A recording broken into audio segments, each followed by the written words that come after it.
নমস্কার দর্শক বন্ধুরা, আমি প্রতিমা কুকিং উইথ প্রতিমা চ্যানেলে তোমাদের সবাইকে আবারও একবার আন্তরিকভাবে সুস্বাগতম। আশা করি বন্ধুরা তোমরা সবাই খুব ভালো আছো, সুস্থ আছো। আমিও তোমাদের মতো ভালো বন্ধু পেয়ে খুব ভালো আছি। আজকের রেসিপিটা শুরু করার আগে যে সমস্ত বন্ধুরা আজকে প্রথম আমার রেসিপি দেখছো, তোমরা আমার আরও রেসিপি দেখতে চাইলে অবশ্যই আমার বন্ধু হয়ে আমার পাশে থেকো।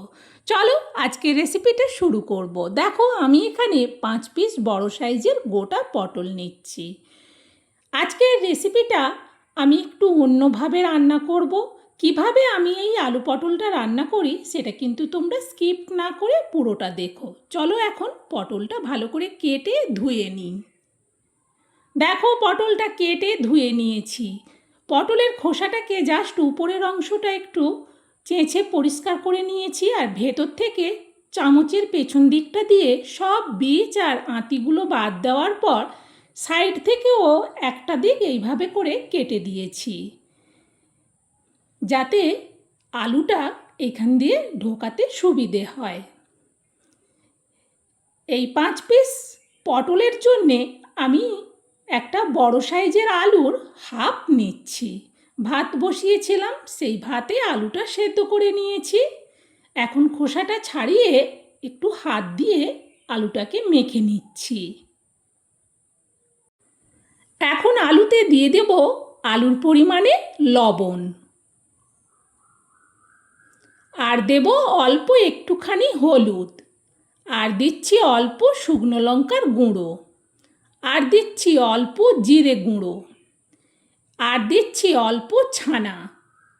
আমি এখানে বড় কাপের 1 কাপ দুধের ছানাটা বাড়িতেই করে নিয়েছিলাম। এখন এই সব কিছুকে ভালো করে মেখে নেব। আলু পটল একঘেয়েমি না রান্না করে এইভাবে রান্না করলে খেতে কিন্তু দুর্দান্ত লাগে। আলুটা মাখা হয়ে গেছে। এইবার পটলটা যে আমি কেটেছিলাম মাঝখান থেকে, সেইখান দিয়ে এই আলু সেদ্ধর পুরটা ভরে দিচ্ছি। এতে করে কিন্তু পুরটা খুব সহজেই ভরে নেওয়া যায়। আর একেবারে পুর কিন্তু ভর্তি করেই দেবো, একটুও কম দেব না। আঙুল দিয়ে ভালো করে চেপে আলু সেদ্ধর পুরটা ভরে নিয়েছি। দেখো সুন্দরভাবে ভরা হয়ে গেছে। আর তোমাদের সাথে কথা বলতে বলতে আমার কিন্তু সব পটলের মধ্যে আলুর পুরটা ভরা হয়ে গেছে। একটুখানি আলুর পুরটা বেড়ে গেছে, ওটাও আমি এই রেসিপিতেই দিয়ে দেবো। চলো তাহলে এখন রান্নাটা শুরু করি। সবে প্রথম গ্যাস জেলে কড়া বসিয়ে দিয়ে কড়াতে দিয়ে দিচ্ছি তেল। খুন্তি দিয়ে তেলটাকে কড়ার উপর পর্যন্ত চাড়িয়ে নেব, ততক্ষণে তেলটা খুব ভালো করে গরমও হয়ে গেছে। দিয়ে দিচ্ছি অল্প হলুদ। এবার পটলগুলো একটা একটা করে দিয়ে দেবো, আর চেষ্টা করব যেই দিকটা কাটা আছে সেই দিকটা উপরের দিকে রাখার। সব পটলগুলো দেওয়ার পর মিনিট 2-এর মতো একটু অপেক্ষা করব। এখন কিন্তু গ্যাসটা কমিয়ে দিয়েছি। মিনিট 2 বাদে পটলগুলো দেখো মুখটা একটু করে ফাঁক হচ্ছে, কিন্তু পুরটা বেরিয়ে যাবে না। খুন্তি দিয়ে পটলগুলোকে একটু আস্তে করে এদিক ওদিক উল্টে পাল্টে দেবো, তাহলেই কিন্তু সুন্দরভাবে ভাজা হয়ে যাবে।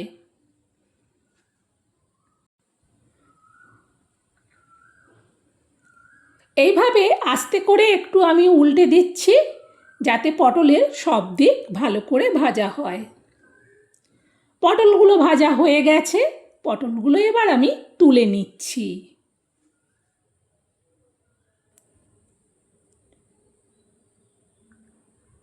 এই তেলেতেই এবার দিয়ে দিচ্ছি অল্প একটুখানি হিং। 1 মিনিটের মতো ভেজে নিলাম। এখন দিয়ে দিচ্ছি আদা, গ্রেট করা আদা, চা চামচের মাপে 2 চামচের একটু কম। 1 মিনিটের মতো আদাটাকে ভালো করে ভেজে নিলাম। এখন দিয়ে দিচ্ছি পরিমাণ মতো লবণ, আর দেব অল্প একটুখানি চিনি।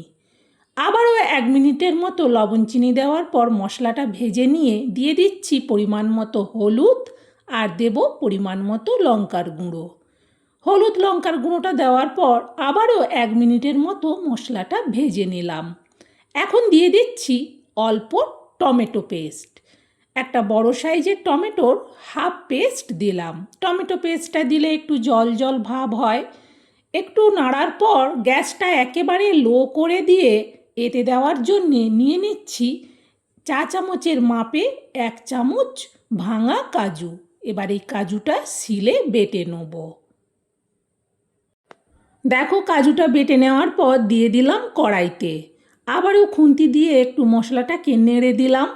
গ্যাসটা কমানোই আছে। এরপর দিয়ে দেবো তিল। আমি এখানে সাদা তিল চা চামচের মাপে 1 চামচ নিচ্ছি। এবার তিলটাকেও বেটে নেব। দেখো তিলটা বেটে নেওয়ার পর দিয়ে দিচ্ছি কড়াইতে। এবার ভালো করে মশলাটাকে কষিয়ে নেব। মশলাটা কষাতে কষাতে যে একটু আলুর পুর বেড়ে গিয়েছিল সেই আলুর পুরটা দিয়ে দিলাম। বেশ ভালো করে এবার আলুর পুর শুদ্ধ মশলাটা কষিয়ে নিলাম। এবার এতে দিয়ে দেবো পরিমাণ মতো জল।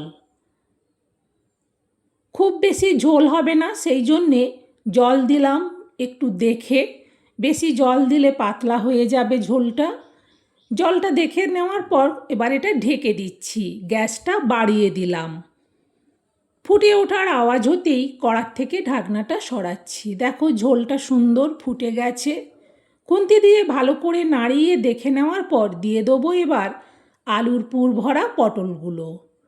সব পটলগুলো দেওয়ার পর খুন্তি দিয়ে ঝোলের মধ্যে ডুবিয়ে এটাকে আবারও ঢেকে দিচ্ছি। গ্যাসটা কিন্তু এবার একেবারে কমিয়ে রাখলাম। মিনিট 3 বাদেই কড়ার থেকে ঢাকনাটা সরাচ্ছি। দেখো তরকারিটা আস্তে আস্তে ফুটছে। খুন্তি দিয়ে একটু ভালো করে নাড়িয়ে দেখে নিলাম।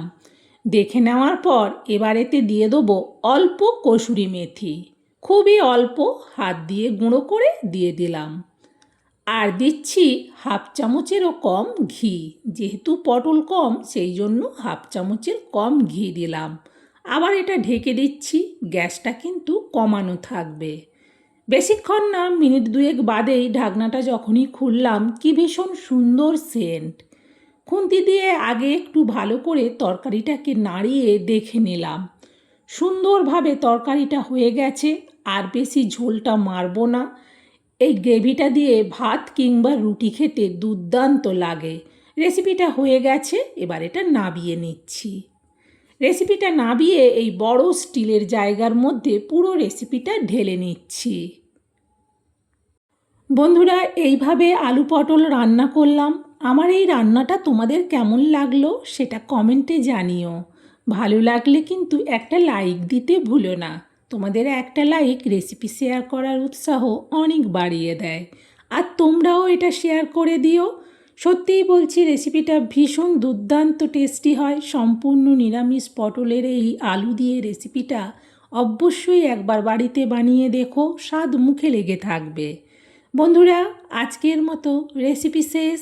আবার অন্য দিন অন্য রেসিপি নিয়ে তোমাদের কাছে চলে আসব। ততক্ষণ তোমরা সবাই ভালো থেকো, সুস্থ থেকো।